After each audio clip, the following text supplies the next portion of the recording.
नमस्कार मंडळी, रोहिणी होम किचनमध्ये आपले मनापासून खूप स्वागत आहे. ज्यावेळी आपण पावभाजी किंवा मिसळ पाव बनवतो त्यावेळी पाव शिल्लक राहतात. तर त्यावेळी अशा शिल्लक राहिलेल्या पावांपासून काय बनवायचं, तर आज त्याचीच रेसिपी मी तुमच्यासोबत शेअर करणार आहे. तर इथे मी पुदिन्याची चटणी लावून तयार केलेले छोटे मिनी पाववडे बनवणार आहे. तर सुरुवात करूया आजच्या रेसिपीला. इथे मी बेसन पीठ घेतलं आहे. जितके पाव आहेत त्या अंदाजाने मी बेसन पीठ घेतलं आहे. त्याच्यानंतर 2 चमचे जसं तांदळाचं पीठ आहे, ओवा आहे, त्या हातावर असं चोळून घ्यायचे आहेत. त्याने चव खूप छान येते. आणि त्यानंतर आपल्याला यामध्ये ॲड करायचं आहे चवीनुसार मीठ आणि कोथिंबीर.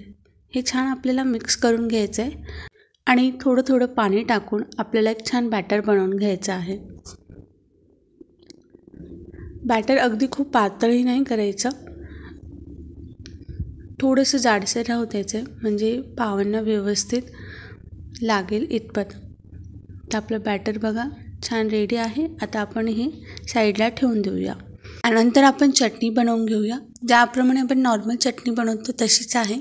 इथे मी आलं घेतलं, 5-6 हिरव्या मिरच्या घेतल्या, पुदिन्याची पानं आहेत, कोथिंबीर घेतली. हे सगळे छान धुवून घ्यायचे आहेत आपल्याला. आणि आता मिक्सरमध्ये सर्व टाकून आपण याची बारीक पेस्ट तयार करून घेणार आहोत.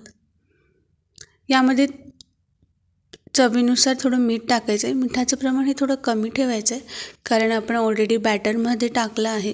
त्यामुळे मी चटणीमध्ये थोडंसं मीठ कमी घालते आणि थोडं पाणी टाकून आपल्याला याची पेस्ट तयार करून घ्यायची आहे. आता हे शिल्लक राहिलेले पाव मी इथे घेतलेत. त्या पावांचे ह्या पद्धतीने असे तुकडे करून घ्यायचे आहेत. हातानेच करायचे आहेत, पटकन होतात.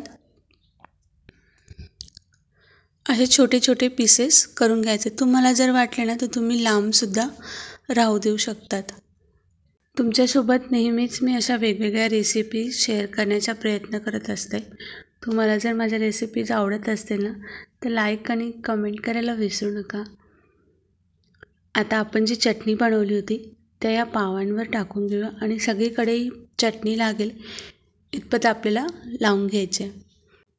त्यानंतर मस्त असं हातानेच आपल्याला ही चटणी सगळीकडे लावून घ्यायचे, जेणेकरून सगळीकडे चटणी लागेल आणि त्याची चव एकसारखी येईल.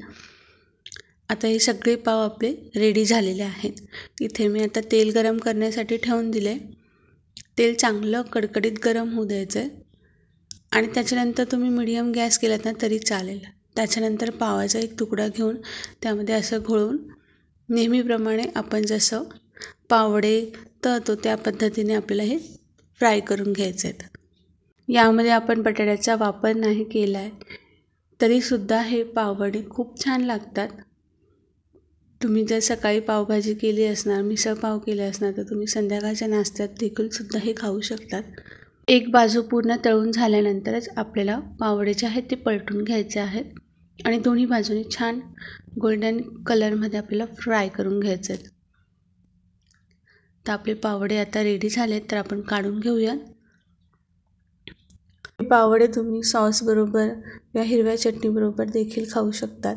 तुम्ही बघू शकतात पाववडे आपले रेडी झालेत आणि किती सुंदर कलर आलेला आहे. याच पद्धतीने आपण सगळे पाववडे जे आहेत ते तळून घेणार आहोत.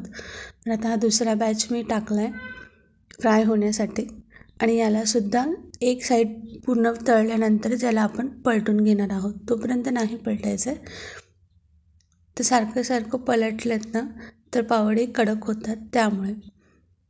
आणि हे पण आपला दुसरा बॅच जो आहे तो रेडी आहे आणि आपण त्याला देखील काढून घेऊया.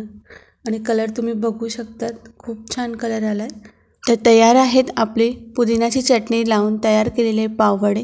तुम्हाला आजची रेसिपी कशी वाटली कमेंट करून नक्की सांगा. रेसिपी आवडली असेल तर लाईक करा आणि हो सबस्क्राईब करायला विसरू नका. भेटूया पुन्हाच अशा नवीन रेसिपीसोबत. तोपर्यंत धन्यवाद.